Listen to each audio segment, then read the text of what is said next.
अस्सलाम वालेकुम संगत मां तव्हांजो पंहिंजो मोलई असां हिन वक़्तु मौजूदु आहियूं अरफात ते मोतबर दोस्त आहियूं ग्रेड पर्सन अब्दुल रसूल चांडियो साहब असांखे वठंदो हले ऐं व्लॉग मां हिन जे करे तयारु कयां थो त दोस्त बि आहिनि काफ़ी मूंसां लाशारी साहब परियों हले थो हे त वॾो अरब थी वियो आहे लाशारी वाह हिन खे मां त सुञाणी ई कोन ख़ैर सां ॻोठ ॾे सो तव्हां हे थोरो अरफात मथे आहे जिते ॾाढो आदम ऐं ॾाढी हवा जेका त मिलंदा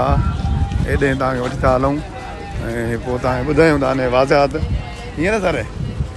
अब्दुल रसूल साहिबु पोइ असांखे दीदार बि कयूं सॼी संगत खे ॿुधायूं हा जियो करे संगत जॾहिं क़यामत थींदी पाण सभु हिते इकठे थींदासीं अलाह साईं उन ॾींहुं असां सभिनी जा गुनाह बख़्शे साईं संगत क़यामत जे ॾींहुं हिते ईंदासीं सभु इकठे थींदासीं ऐं अलाह पाक खां दुआ घुरंदासीं त असां सभिनी जा गुनाह बख़्शे हा न साईं फ़ैसिलो हिते थींदो न सो इन जे करे मां अॻे पहुतो आहियां अलाह मूंखे अॻे घुरायो आहे उनजी वॾियूं महिरबानियूं लख किरोड़ अहसान आहिनि हा न मां नाचीज़ जे मथां जेको आहे अहसान करे छॾिया अथई किरोड़ साईं वॾी सहूलियत आहे हे जेके पाणी आहिनि मथां हलंदो आहे थधो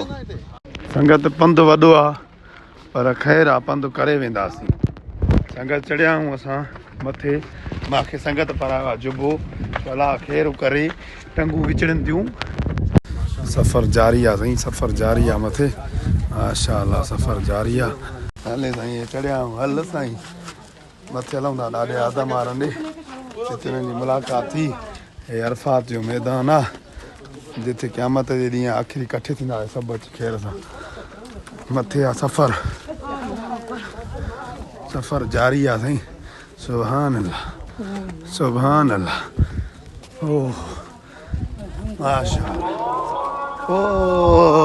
आज़ान ॿुधो साईं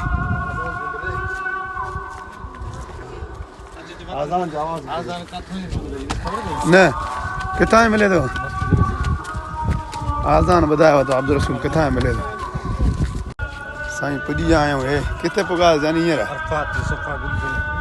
अरफात ते मथे पुॻाऊं थकी पियाऊं हे हा हे ॾिसो तव्हां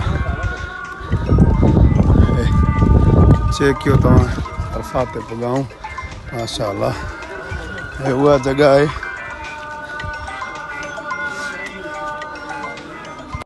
हे उहा जॻह आहे जिते क़यामत ॾे सभु इकठे थींदासीं हिते फ़ैसिलो थींदो हिते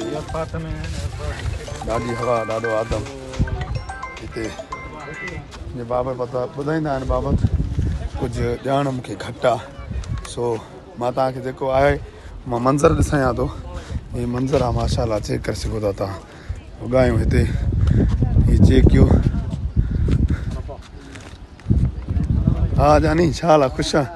ठीकु ठाक